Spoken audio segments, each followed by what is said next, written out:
السلام عليكم ورحمة الله وبركاته. قلت لك جينس كوكوباسيلاي زي الهيموفيلس جين تحتوي على تو سبيشيز، أهم سبيشيز بولتيلا بيرتسس بولتيلا بارا بيرتسس. بولتيلا بيرتسس بسبب الووبنج كف. كلمة ووبنج كف بين قوسين اسمها بيرتسس اللي هو السعال الديك على اسم البكتيريا. البكتيريا جاية من اسم الديزيز اللي بتسبب. بولتيلا بارا بيرتسس بتسبب برضه ووبنج كف، ولكن بيقول لك بط للسفير.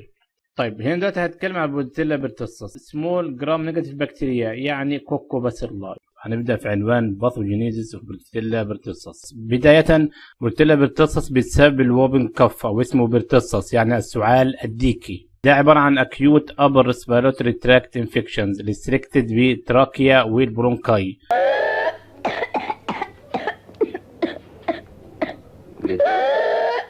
الفيرنس فاكتورز الخاصه بالبولتيلا بيرتسس.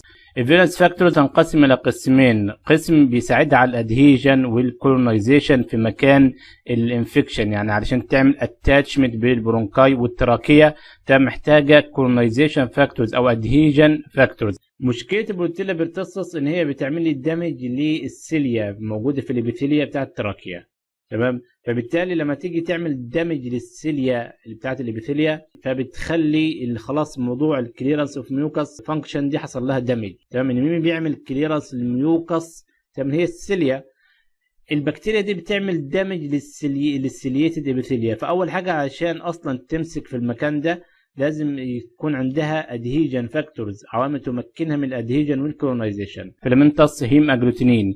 وبعد كده بيرتسس توكسين. بيرتسس توكسين ده طالع بمنظرين او ليه وظيفتين. الوظيفه الاولى ان هو ادهيجن، الوظيفه دي ادهيجن وكولونايزيشن، بيساعد البكتيريا ويمكنها ان هي ادهير في المكان الانفكشن. والوظيفه الثانيه ان هو كتوكسين زي ما هنعرف لما نيجي نتكلم بعد شويه. ثالث ادهيجن فاكتور بيرتكتين. الثلاثه دول يبقى الثلاثه دول اللي تحفظهم مسؤولين عن الادهيجن والكولونايزيشن. تاني نوع من الفيرنس فاكتورز بتعملوا برودكشن البكتيريا التوكسينز. بيرتسس توكسين، تمام، وده عباره عن اي بي توكسين شبيه بالكوليرا توكسين. والتاني اللي هو اهم واحد يعتبر بيرتسس سايتوتوكسين، بيعمل دامج للسيلري سيليتد ابيثيليال سيل، بيعمل دامج للسيليا، تمام، موجوده في الابيثيليال سيلز. تمام، هو البكتيريا اصلا بولتيلا بيرتسس بتعمل اتاشمنت بالسيليتد ابيثيليال سيلز. احفظها، اتاشت بالسيليتد ابيثيليال سيلز. فبالتالي بتعمل دامج للسيليا الموجوده في الابيثيليال سيلز. هيحصل ديسفانكشن للسيليا. يعني هي السيليا دي وظيفتها ايه الموجوده في الابر ريسبيراتوري تراكت انفكشن؟ وظيفتها ان هي تعمل كليرنس للميوكس، فبالتالي هيحصل ديسفانكشن للوظيفه دي. طيب هنا هيبدا بخطوات الباثوجينيز. اول حاجه ان هو هيدهير ومالتبلاي في الابيثيليال سيرفيس اوف تراكيا اند برونكاي، تمام، وبقى بيعمل ادهيرنس واتاتشمنت. هيعمل الحاجه الرئيسيه اللي بيعملها بولتيلا بيرتسس، بيعمل انترفير والسيلر اكشن. احفظها الصم، المعلومه دي في منتهى الاهميه، هي دي اصلا الاساس بتاعه الاعراض الووبن كف السعال الديكي، انه بيعمل انترفيرنس والسيلري اكشن، يعني سيليتد ابيثيليال سيلز دي المسؤوله تعمل كليرنس للميوكس.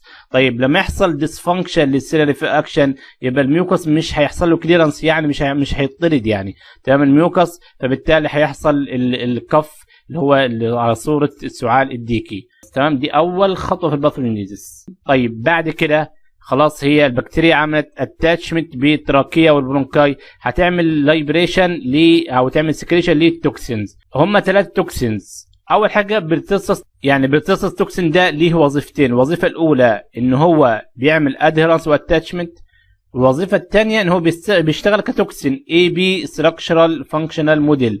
اي بي توكسين ده يعني برضو بعض التوكسينز بتتميز بالاي بي ستراكشر توكسين زي الكوليرا توكسين وزي اللابيل توكسين بتاع الايكولاي. قلنا نفس المصطلح ده اي بي ستراكشر توكسين. يعني ايه بي ستراكشر توكسين؟ قلنا البي للبايندنج، تمام، يعني الحته البي دي موجوده في التوكسين هي مسؤوله عن البايندنج في التراكيه والبرونكاي، والايه هو ده اللي بيعمل اكشن بتاع التوكسين، تمام. هو بيعمل 3 حاجات رئيسيه التوكسين ده. اول حاجه بيعمل سنسيتايزيشن تو هيستامين. يعني ايه سنسيتايزيشن تو هيستامين؟ دلوقتي يعني مثلا بيزود من حساسيه السيل ممبرين للهيستامين، بمعنى يعني يكون هيستامين، تمام، عشان يعمل اصلا الاكشن بتاعه فازو دايليتيشن مثلا. المفروض لما يزيد الهيستامين لما يزيد في الجسم، تمام، بكميات كبيره بيعمل فازو دايليتيشن والاكشن بتاعه، تمام، ده طبيعي. لا، هنا بيعمل حاجه اخطر من كده، ان هو اصلا بيخلي السيل ممبرينز تمام حتى يحصل لها سينسيتايزيشن الهستامين في الحالات، في الكميات النورمال بتاعت الهستامين. يعني الهستامين يكون طبيعي في الجسم، ولكن تلاقي الهستامين ده تمام يعمل اكشن بتاعه على السيل ممبرين تمام حتى لو هو نورمال.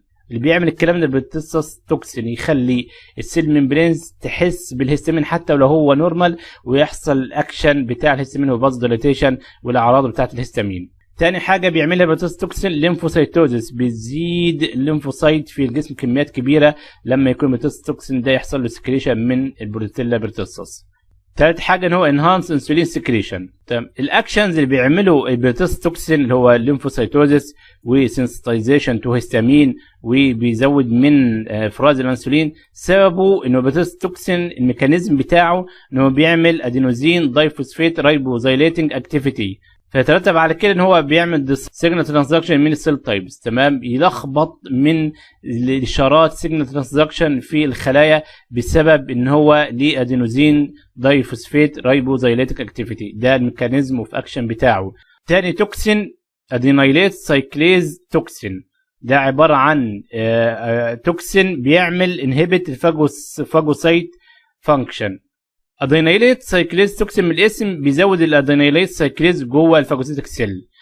ادينايليت سايكليز ده علشان الفاجوسيتك سيلز تعمل عمليه الفاجوسيتوزيس لازم يكون ادينايليت سايكليز بنسبه معينه.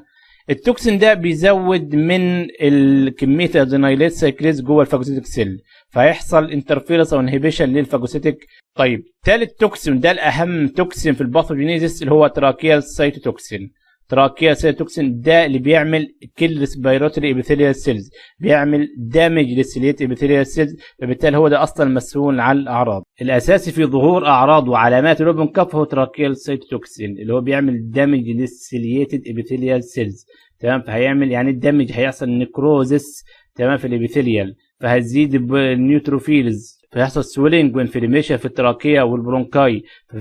طب زياده النيوتروفيلز معناها انه هيزيد البص تمام في الريسبيراتوري تراكت، فبالتالي ده هيحصل انه كميه الاكسجين اصلا والهواء اللي رايح للالفيولاي اللنج هتقل. تمام، يعني بسبب حصل اوبستراكشن للسمول برونكيولز. تمام، ده بسبب زياده الميوكس اللي ما حصلهوش كليرانس، اللي حصل انترفيرنس والسيلري ابيثيليال سيلز، السيلي حصل لها دامج. ديمينشد اوكسجينيشن اوف بلاد، يعني كميه الاكسجين اللي رايحه لللنج الالفيولاي قلت، فبالتالي هتلاقي الاعراض كف وسيانوزس ونيومونيا.